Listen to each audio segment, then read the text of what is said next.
वज्रपात दर्ज, अभी भी राज्य में 26% कम बारिश।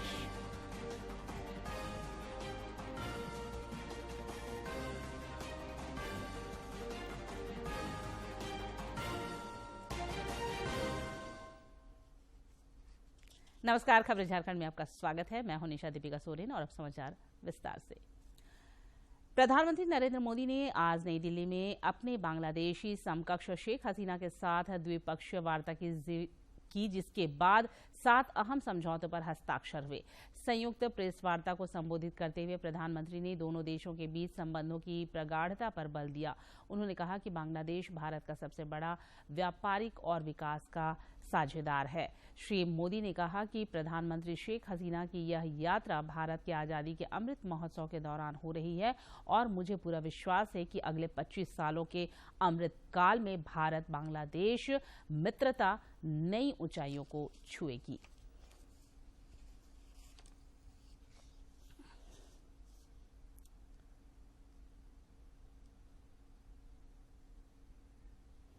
प्रधानमंत्री शेख हसीना जी की यात्रा हमारे आजादी के अमृत महोत्सव के दौरान हो रही है और मुझे पूरा विश्वास है कि अगले 25 सालों के अमृत काल में भारत बांग्लादेश मित्रता नई ऊंचाइयां छुएगी।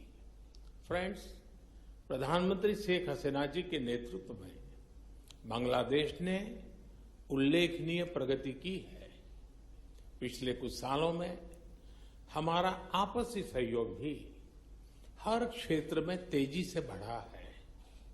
आज बांग्लादेश भारत का सबसे बड़ा डेवलपमेंट पार्टनर और क्षेत्र में हमारा सबसे बड़ा ट्रेड पार्टनर है। हमारे घनिष्ठ सांस्कृतिक और पीपल टू पीपल संबंधों में भी निरंतर वृद्धि हुई।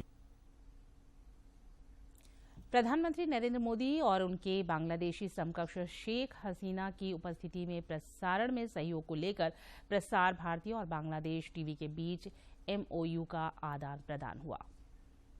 Bangladesh side by Mr. Shohrab Hossain, Director General Bangladesh Television, and on the Indian side by Shri Mayank Kumar Agarwal, CEO Prasar Bharati.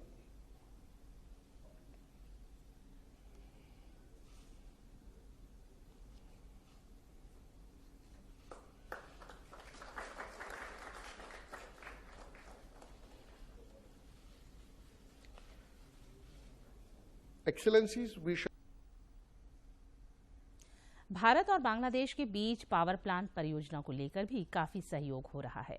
जाने माने उद्योगपति गौतम अडानी ने बांग्लादेश की प्रधानमंत्री से मुलाकात के बाद बताया कि 1600 मेगावाट की गुड्डा विद्युत परियोजना और बांग्लादेश को समर्पित ट्रांसमिशन लाइन को 16 दिसंबर को वे चालू करने के लिए प्रतिबद्ध हैं। श्री अडानी और बांग्लादेशी प्रधानमंत्री की मुलाकात के संबंध में जानकारी साझा करते हुए गोड्डा सांसद निशिकांत दुबे ने कहा कि संताल परगना अंतर्गत गोड्डा क्षेत्र में लगने वाला आजादी के बाद का यह सबसे बड़ा उद्योग है। पिछले 4 साल से लगभग 10,000 मजदूरों के यहां रोजगार मिल रहा है। अभी हाल में ही उनकी मुलाकात उद्योगपति गौतम अडानी से दिल्ली में हुई थी। इस प्लांट के फ्लाई ऐश से सीमेंट प्लांट भी 4,000 करोड़ की लागत से गोड्डा में लगेगा। केंद्रीय गृह एवं सहकारिता मंत्री अमित शाह ने राष्ट्रीय सहकारिता नीति दस्तावेज का प्रारूप तैयार करने के लिए एक राष्ट्रीय समिति के गठन की घोषणा की है। पीएम नरेंद्र मोदी के दूरदर्शी नेतृत्व में सहकार से समृद्धि की परिकल्पना को साकार करने के लिए नई राष्ट्रीय सहकारिता नीति बनाई जा रही है। केंद्रीय गृह एवं सहकारिता मंत्री अमित शाह ने हाल ही में घोषणा की थी कि पैक्स से ऊपर की सहकारी संस्थाओं के लिए एक समग्र दृष्टिकोण बनाने के लिए जल्द ही एक राष्ट्रीय सहकारिता नीति तैयार की जाएगी। नई राष्ट्रीय सहकारिता नीति का प्रमुख उद्देश्य देश में सहकारी आंदोलन को सशक्त बनाना, जमीनी स्तर पर इनकी पहुंच को मजबूत करना और सहकारिता आधारित आर्थिक विकास मॉडल का संवर्धन करना है। केंद्रीय शिक्षा राज्य मंत्री अन्नपूर्णा देवी ने आज नई दिल्ली में शिक्षक पर्व का शुभारंभ किया। इस दौरान अपने संबोधन में उन्होंने कहा कि राष्ट्रीय शिक्षा नीति और 2047 तक विकसित भारत के प्रधानमंत्री के पंच प्राण विजन को साकार करने में इससे मदद मिलेगी। केंद्रीय राज्य मंत्री ने कहा कि शिक्षकों का सम्मान करते हुए केंद्र सरकार अत्याधुनिक तकनीक से सुसज्जित शिक्षा व्यवस्था के निर्माण के लिए प्रतिबद्ध है। रांची प्रेस क्लब में आज प्रथम गुरु सम्मान समारोह का आयोजन हुआ, जिसमें शिक्षा जगत और पत्रकारिता जगत की कई हस्तियों ने हिस्सा लिया। इस दौरान जानी मानी साहित्यकार रीता शुक्ला, पत्रकार वैजनाथ मिश्रा समेत कई लोग उपस्थित थे।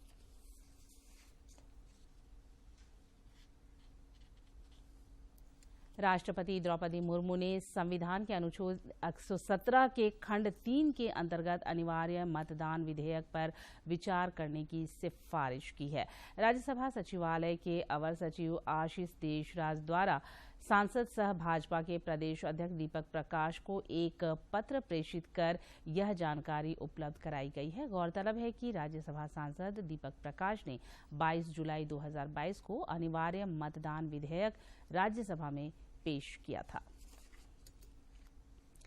राज्य में जारी राजनीतिक संकट का अब तक पटाक्षेप नहीं हुआ है और झारखंड मुक्ति मोर्चा ने इस बाबत चुनाव आयोग से स्थिति स्पष्ट करने की गुहार लगाई है। और यदि चल गया है तो उसके जो जिम्मेवार लोग हैं उन पर सख्त से सख्त कानूनी कार्रवाई करें। धन्यवाद। देश भर में पिछले 24 घंटे के दौरान कोविड के 4,417 नए मामले सामने आए हैं, जबकि इस अवधि में 6,032 संक्रमित स्वस्थ भी हुए हैं। केंद्रीय स्वास्थ्य मंत्रालय के अनुसार देश में कोविड के 52,336 मामले सक्रिय हैं।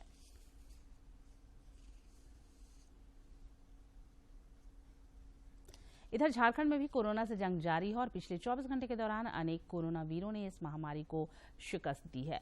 रांची में इस अवधि में 6 मरीजों की पुष्टि हुई, जबकि 5 मरीजों ने कोरोना को हराया। जिले में अब कोरोना के 32 एक्टिव केस शेष हैं।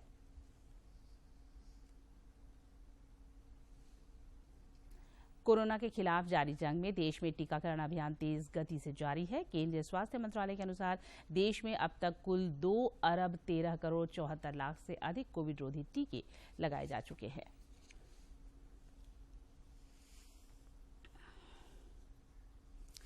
धनबाद के बैंक मोड़ में पुलिस ने एक फाइनेंस कंपनी के दफ्तर में डकैती के प्रयास को विफल कर दिया और अपराधियों को दिन दहाड़े इस दुस्साहस का अंजाम भुगतना पड़ा। बताया जा रहा है कि इस फाइनेंस कंपनी में लूट की नीयत से 5 से 6 की संख्या में हथियारबंद डकैत आए थे। खबर पर पुलिस ने त्वरित कार्रवाई करते हुए उनकी घेराबंदी की और मुठभेड़ में एक डकैत को मार गिराया, जबकि 2 को गिरफ्तार कर लिया।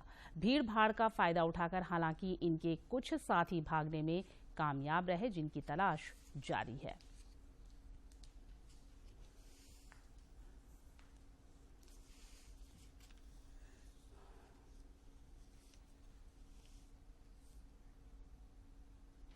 इधर लातेहार पुलिस ने बूढ़ा पहाड़ के इलाके में माओवादियों के द्वारा बनाए गए एक बंकर के कल ध्वस्त कर दिया।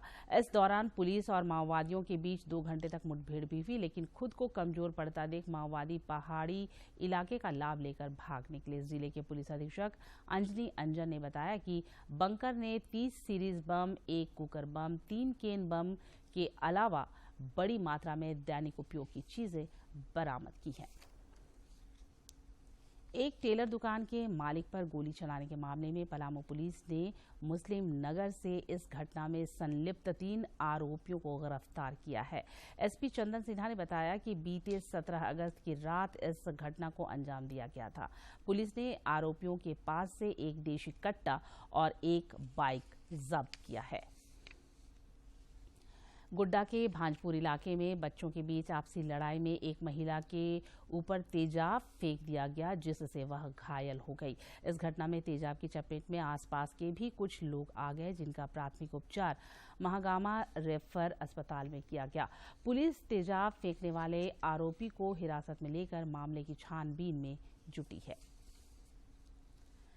भाई बहन के प्रेम और प्रकृति से लगाव के प्रतीक पर्व विश्वकर्मा पर आज राज्य भर में हर्ष का माहौल है। यह पर्व भादो महीना के शुक्ल पक्ष की एकादशी के दिन मनाया जाता है और इस पर्व पर बहनों द्वारा भाई के सुख समृद्धि और दीर्घायु की कामना की जाती है। करम पर्व पर रांची स्थित डॉक्टर श्यामा प्रसाद मुखर्जी विश्वविद्यालय में भी धूम रही। इस मौके पर राज्य के वित्त मंत्री रामेश्वर उरांव, पद्मश्री मुकुंद नायक, मेयर आशा लकड़ा समेत कई अनेक गणमान्य लोग उपस्थित थे। कई राजनेताओं ने प्रकृति पर्व पर लोगों को बधाई दी है।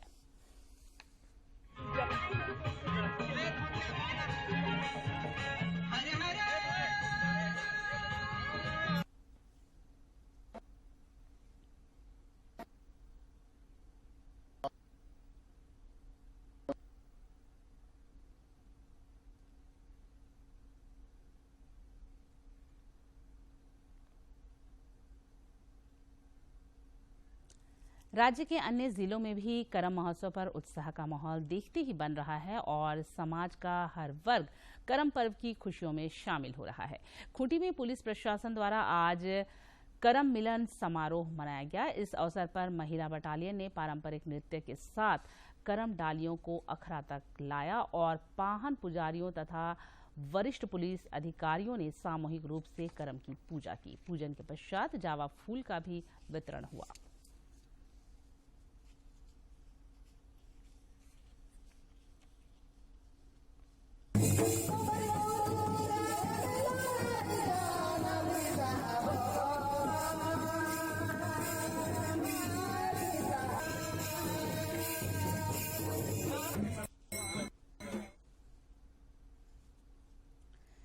राज्य में पिछले 24 घंटे के दौरान सर्वाधिक वर्षापात 55.6 मिलीमीटर जामताड़ा में रिकॉर्ड किया गया। इस अवधि में रामगढ़, रांची और पाकुड़ समेत कई जगहों पर बारिश हुई।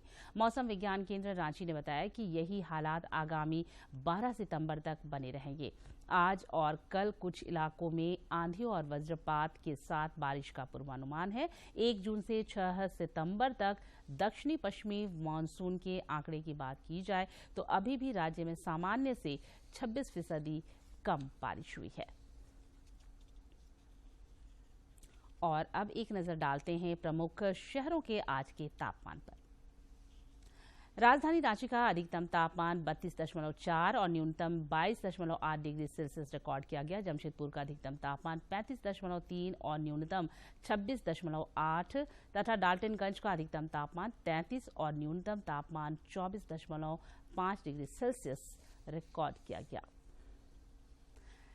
प्रधानमंत्री नरेंद्र मोदी ने इस महीने की 25 तारीख को आकाशवाणी से प्रसारित होने वाले मन की बात कार्यक्रम के लिए लोगों के सुझाव मांगे हैं। प्रधानमंत्री ने कहा कि विभिन्न विषयों पर उन्हें भेजे गए सुझावों को अगले मन की बात कार्यक्रम में शामिल किया जा सकता है। लोग अपने विचार नमो ऐप और mygov.open फोरम पर भेज सकते हैं। वे टोल फ्री नंबर 1800-117800 पर भी अपने सुझाव हिंदी और अंग्रेजी में रिकॉर्ड करा सकते हैं। फोन लाइनें 23 सितंबर तक खुली रहेंगी। 1922 पर मिस्ड कॉल देकर और एसएमएस के जरिए लिंक प्राप्त करके सीधे अपने सुझाव प्रधानमंत्री को भेजे जा सकते हैं। कोडरमा के तिलैया थाना क्षेत्र अंतर्गत वृंदाहा वाटरफॉल में नहाने के क्रम में कल डूबे सभी 3 छात्रों के शव बरामद कर लिए गए हैं। कोडरमा जिला अंतर्गत वृंदाहा वाटरफॉल में हुई इस घटना के बारे में बताया जा रहा है कि 3 छात्र एक मोटरसाइकिल से मैच खेलने का बहाना बनाकर घर से निकले थे। दोपहर तक जब तीनों छात्र घर नहीं लौटे तो उनकी खोजबीन शुरू हुई और मोबाइल लोकेशन के आधार पर छात्रों के वृंदाहा फॉल के पास होने की संभावना जताई गई। जिसके बाद वृंदाहा वाटरफॉल पहुंचने के बाद तीनों के कपड़े, चप्पल और मोटरसाइकिल फॉल के बाहर मिले। साइड पे कपड़ा था 3 जगह। कितने लोग आए थे? 3 लड़के थे। 3 लोग आए। किसी का पता नहीं। यहाँ पे आए देखे तो उसका कपड़ा पत्थर पे मिला। कौन से कक्षा में पढ़ता था? वो मॉडर्न पब्लिक स्कूल में पढ़ता था। कौन से कक्षा में? 10 में पढ़ता था। सूचना पुख्ता होने पर स्थानीय गोताखोरों की मदद से वाटरफॉल में डूबे छात्रों की फिर तलाश शुरू हुई और रात तकरीबन 8 बजे 2 के शव बरामद किए गए। मोटरसाइकिल है, एक मोटरसाइकिल है, तीनों का चप्पल है, तीनों का कपड़ा है। मोबाइल लोकेशन के आधार पर यहाँ पर? हाँ, नहीं, हम लोग अंदाज किए कि मोबाइल लोकेशन इनका इधर टावर लगता नहीं है, उसके बाद बंद बताने लगा। तो हम लोग अंदाज किए कि इधर ही आया होगा। कोडरमा जिला अंतर्गत वृंदाहा वाटरफॉल में हुई घटना बेहद दुखद है। बच्चों को सैर सपाटे से पहले अभिभावकों से जरूर अनुमति लेनी चाहिए ताकि ऐसी घटनाओं की पुनरावृत्ति न हो। कोडरमा से गजेंद्र की रिपोर्ट। केंद्र सरकार का पोषण अभियान चतरा जिले की गर्भवती महिलाओं और बच्चों के लिए वरदान साबित हो रहा है। देखते हैं एक रिपोर्ट।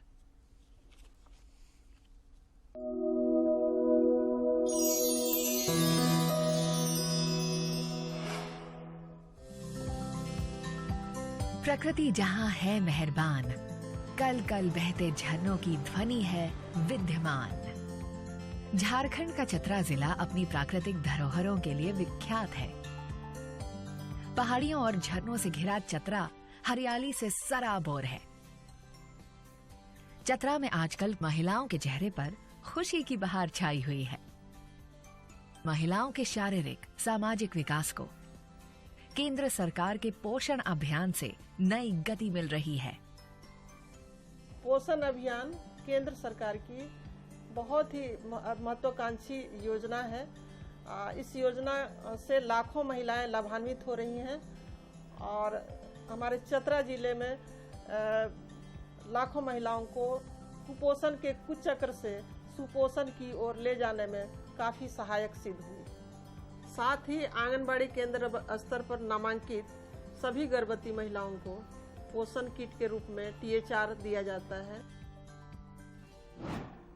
झारखंड के चतरा में रहने वाली 22 वर्षीय बबीता कुमारी की आर्थिक स्थिति बिगड़ गई थी।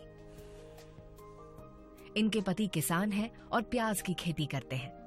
मौसम की खराबी के कारण इनकी सारी फसल बर्बाद हो गई थी। पोषण अभियान से बबीता को बेहद मदद मिली। साथ ही उन्हें शिक्षा, स्वास्थ्य, अधिकारों, खान पान, पोषण, माहवारी संबंधी विषयों, स्वच्छता, गृह प्रबंध आदि के बारे में भी बताया गया। आइए लाभार्थी से मिलते हैं। योजना के अंतर्गत मुझे खान पीन के बारे में बताया गया। मेरी गर्भ अवस्था के दौरान मेरी गोद भराई की गई और बच्चा होने के 6 महीने के बाद बच्चे का अन्नप्राशन किया गया। इस योजना के अंतर्गत मेरी गर्भ अवस्था से लेकर 1000 दिनों तक मेरे और मेरे बच्चे के नियमित रूप से जांच किया गया और समय पर हमारे घर पे पोषण किट दिया गया। पोषण अभियान के तहत जागरूक होने के बाद बबीता अब अपने जिले की अन्य महिलाओं को भी जागरूक कर रही हैं। योजना के ये प्रयास जिले की महिलाओं के लिए वरदान सिद्ध हो रहे हैं। पोषण अभियान महिलाओं के बेहतर भविष्य के लिए बन रहा वरदान। और अब कुछ खबर राज्य के विभिन्न जिलों से।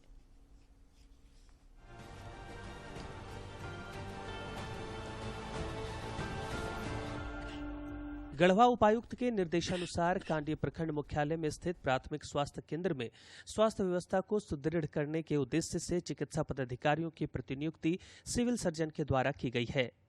खूंटी उपायुक्त ने कर्रा प्रखंड के समेकित आजीविका कृषि पार्क से संबंधित बैठक के दौरान कृषि के क्षेत्र में बहुउद्देशीय प्रयास हेतु उचित कार्य योजना के आधार पर कार्य करने के निर्देश दिए।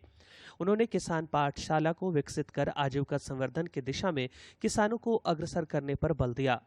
गुमला में डिजिटल झारखंड सप्ताह का शुभारंभ हुआ। इस दौरान बताया गया कि डिजिटल झारखंड सप्ताह में प्रज्ञा केंद्रों पर मिलने वाली ऑनलाइन सुविधाओं के महत्व को गांव तक पहुंचाया जाएगा। या किसी के अन्य सुविधा सहायता, चाहे वो राशन कार्ड वगैरह हो या जमीन का अपना पेमेंट वगैरह है, सारा कुछ इससे होता है। साहबगंज जिले के राजमहल नगर पंचायत अध्यक्ष और अधिकारियों ने वार्ड संख्या 1 से 14 तक में सड़क, नाला, पेयजल आपूर्ति, मार्केट कॉम्प्लेक्स निर्माण एवं सिंधी दलान पार्क जीर्णोद्धार जैसी विकासशील योजनाओं का संयुक्त रूप से शिलान्यास किया। इस मौके पर नगर पंचायत उपाध्यक्ष सहित वार्ड पार्षद उपस्थित थे। हजारीबाग में राष्ट्रीय पोषण माह के अंतर्गत सभी आंगनबाड़ी केंद्रों में 0 से 5 साल के बच्चों के शारीरिक विकास की निगरानी की जा रही है, जिसके तहत बच्चों की लंबाई मापी जा रही है तथा उनका वजन लिया जा रहा है। लातेहार उपायुक्त ने राजस्व संग्रहण की बैठक में वित्तीय वर्ष 2021-22 के तहत निर्धारित लक्ष्य के विरुद्ध अब तक किए गए राजस्व संग्रहण की विभागवार समीक्षा की। सभी पदाधिकारियों को निर्देशित किया कि निर्धारित लक्ष्य को जल्द से जल्द पूरा करना सुनिश्चित करें। केंद्रों द्वारा प्रदत्त सेवाओं की जानकारी आम जनों तक पहुंचाने के उद्देश्य से डिजिटल इंडिया वीक का आयोजन आगामी 11 सितंबर तक किया जा रहा है। इस दौरान खूंटी में प्रत्येक दिवस को विभिन्न सेवाओं को लक्षित कर इन सेवाओं के संबंध में जानकारी आम जनों को उपलब्ध कराई जाएगी। रामगढ़ उपायुक्त ने डीएमएफटी के माध्यम से हो रहे विकास कार्यों और पर्यटन विकास के क्षेत्र में हो रहे कार्यों की समीक्षा के क्रम में अधिकारियों को पूर्ण हो चुकी योजनाओं के माध्यम से आम जनों को लाभान्वित करने एवं जिले में नए पर्यटन स्थलों को चिन्हित करने के संबंध में आवश्यक निर्देश दिए। देवघर उपायुक्त ने जिले में आगामी 11 सितंबर तक चलने वाले डिजिटल झारखंड सप्ताह कार्यक्रम का शुभारंभ किया। 7 दिनों तक चलने वाले डिजिटल झारखंड सप्ताह के तहत कई तरह की सुविधाओं से लोगों को अवगत कराया जाएगा। साथ ही डिजिटल झारखंड सप्ताह के तहत जिले के 10 प्रखंड में सभी प्रज्ञा केंद्रों में विशेष शिविर का आयोजन होगा। साहबगंज जिला अंतर्गत जवाहर नवोदय विद्यालय में 2 दिवसीय संकुल स्तरीय चयन प्रतियोगिता का आयोजन हुआ। इस प्रतियोगिता में बच्चों ने वॉलीबॉल में दम दिखाए तथा योग प्रदर्शन किया। इस मौके पर अधिकारियों ने उपस्थित होकर उनका हौसला बढ़ाया। खूंटी पुलिस अधीक्षक कार्यालय में जेजे एक्ट और पोक्सो एक्ट से संबंधित 1 दिवसीय प्रशिक्षण कार्यक्रम का आयोजन किया गया, जिसमें खूंटी जिले के विभिन्न थानों में पदस्थापित कुल 39 पुलिस पदाधिकारियों ने हिस्सा लिया। देवघर उपायुक्त ने टॉक टू डीसी कार्यक्रम के माध्यम से जिले के सभी 10 प्रखंड के संबंधित अधिकारियों संग 160 से अधिक सीएससी केंद्रों के माध्यम से जिले के विभिन्न पंचायत के लोगों से मुलाकात कर उनकी समस्याओं को सुनते हुए ऑन द स्पॉट समाधान किया।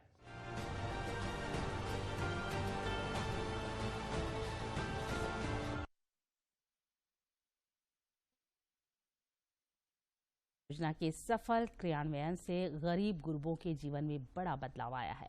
जमीनी हकीकत देखिए इस रिपोर्ट में। रांची के घाघरा इलाके की रहने वाली जसमणि कच्छप के जीवन में बड़ा बदलाव आया है। जसमणि बताती हैं कि पहले उनका खपराइल कच्चा मकान था जो बारिश के दिनों में कई मुसीबतें लेकर आता था। घर का छप्पर जगह जगह चूता था, जिससे जरूरी चीजें खराब हो जाती थी। लेकिन अब केंद्र सरकार के प्रधानमंत्री आवास योजना ने उनकी जिंदगी ही बदल दी है। अब उनके सिर पे न केवल पक्की छत है, बल्कि घर में ही शौचालय और दूसरी मूलभूत सुविधाएं भी हैं। शौच करने के लिए घर में ही अच्छा हो जाता है, साधन हो जाता है, और बच्चे लोग का भी पढ़ाई लिखाई में साधन हो रहा है। से बहुत अच्छा बदलाव तो हो गया है। जसमणि की बहू विनीता बताती हैं कि पहले कच्चे मकान की हर बारिश से पहले मरम्मती करवानी होती थी, जिसमें बहुत खर्च आता था। वे कहती हैं कि यह योजना गरीबों के लिए किसी वरदान से कम नहीं है। बहुत गरीबी में जीते थे, अभी ये सरकार सुविधा दिया है तो बहुत अच्छा किया है। राष्ट्रीय शहरी आजीविका मिशन की अधिकारी डालेन खलको बताती हैं कि पीएम आवास योजना के स्थल निरीक्षण के दौरान उन्हें गरीबों के जीवन में आए इस बदलाव को देखकर काफी सुकून मिलता है और उन्हें इस बात की खुशी भी है कि वह इस नेक अभियान की हिस्सा हैं। मकान में रहे और सरकार ने इस तरह से मदद दे करके उन लोगों को मतलब कि एक बहुत बड़ा सहारा कर दिया है। एक छोटा सा महल हो अपना, यह हर गरीब का होता है सपना, लेकिन गरीबों का यह सपना हकीकत रूप ले चुका है। केंद्र सरकार की सबके लिए आवास की मुहिम अब अपने लक्ष्य के काफी करीब दिख रही है। रांची से अवधेश गौतम की रिपोर्ट। केंद्र सरकार जन कल्याण के कार्यों और विकास गतिविधियों को नया आयाम दे रही है, जिससे वंचित वर्गों को जरूरी सुविधाएं मयस्सर हो रही हैं।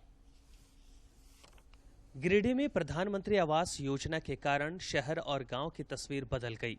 नगर निगम क्षेत्र में रहने वाले जगबतारी मोहल्ला के शहनाज, इस्लाम और माविली खातून को इस योजना का लाभ मिला है, जिससे उनकी जिंदगी खुशगवार हो गई है। मिल गया तो हम अभी ढलाई में हैं, सरकार को शुक्रिया है। इन लोगों को आवास के साथ साथ शौचालय, आयुष्मान भारत योजना, उज्ज्वला योजना और अन्य केंद्र प्रायोजित योजनाओं का भी फायदा मिल रहा है, जिससे वे बेहद खुश हैं। लाल कार्ड दी जिसे मैं राशन ले लेता हूं, और इसके साथ साथ आयुष्मान कार्ड और जो है सो शौचालय मेरा नहीं था, बनाने में मैं सक्षम नहीं था, वो भी सरकार दे दी। कच्चे मिट्टी के मकान में रहने वाली रवीना, कामरान, बेवी और मरियम की जिंदगी भी बरसात के दिनों में नारकीय हो जाती थी, लेकिन प्रधानमंत्री आवास योजना से उन्हें अब सभी मुश्किलों से छुटकारा मिल चुका है। परेशान रहते थे, अब सरकार ने हमें कॉलोनी दिया है, हम पूरे परिवार सुख से रहते हैं। हमको कॉलोनी दिया हुआ है, इससे बहुत खुश हैं हम। और प्रधानमंत्री आवास योजना के कारण जहां मोहल्ले टोले की तस्वीर बदल गई है, वहीं अब इससे गरीब लोगों की तकदीर भी संवरती नजर आ रही है और उनका जीवन स्तर अब बेहतर हो गया है। गिरिडीह से रमेश प्रभाकर की रिपोर्ट। गढ़वा में भवनाथपुर टाउनशिप मैदान में अग्निवीर परीक्षा में सफलता के लिए जोशीले युवा मेहनत करके पसीना बहा रहे हैं।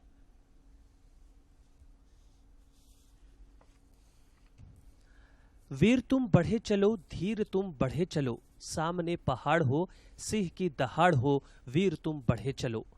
कुछ इन्हीं इरादों के साथ गढ़वा जिले के जोशीले युवा अपने मन में देशभक्ति और देश के प्रति सेवा भाव लिए हुए भवनाथपुर टाउनशिप मैदान में अग्निवीर की परीक्षा में सफलता के लिए जमकर मेहनत कर रहे हैं।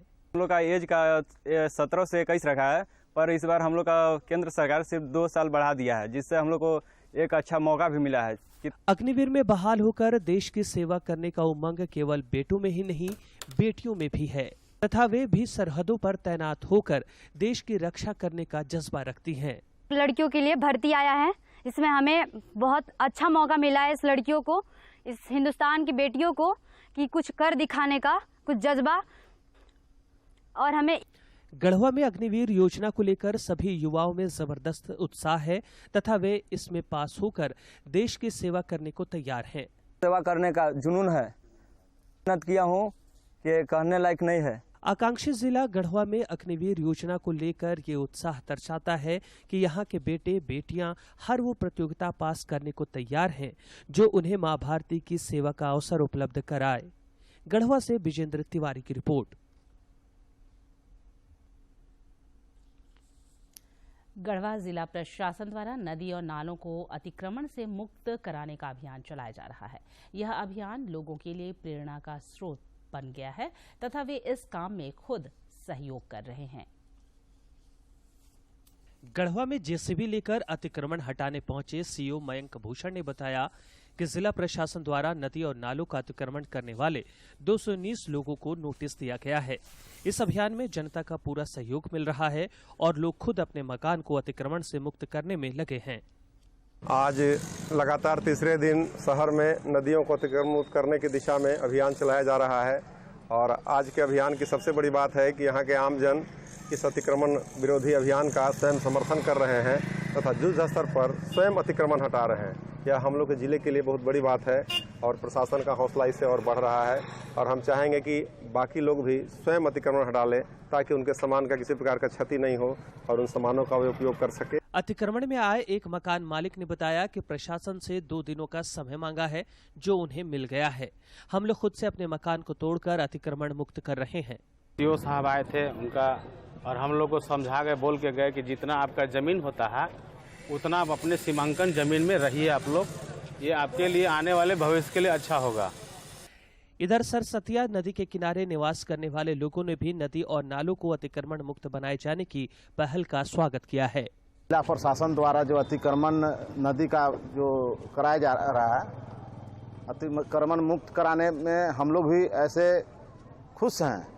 गढ़वा में अतिक्रमण मुक्त अभियान को जनता का व्यापक समर्थन मिलता सुखद समाचार है। वैसे भी जीवनदायिनी नदियों को अतिक्रमण मुक्त बनाना पर्यावरण संतुलन के लिए भी जरूरी है। गढ़वा से विजेंद्र तिवारी की रिपोर्ट। और अंत में मुख्य समाचार एक बार फिर। प्रधानमंत्री ने बांग्लादेश के साथ संबंधों की प्रगाढ़ता पर दिया बल। 7 समझौता ज्ञापनों पर हस्ताक्षर। प्रसार भारती और बांग्लादेश टीवी के बीच MOU।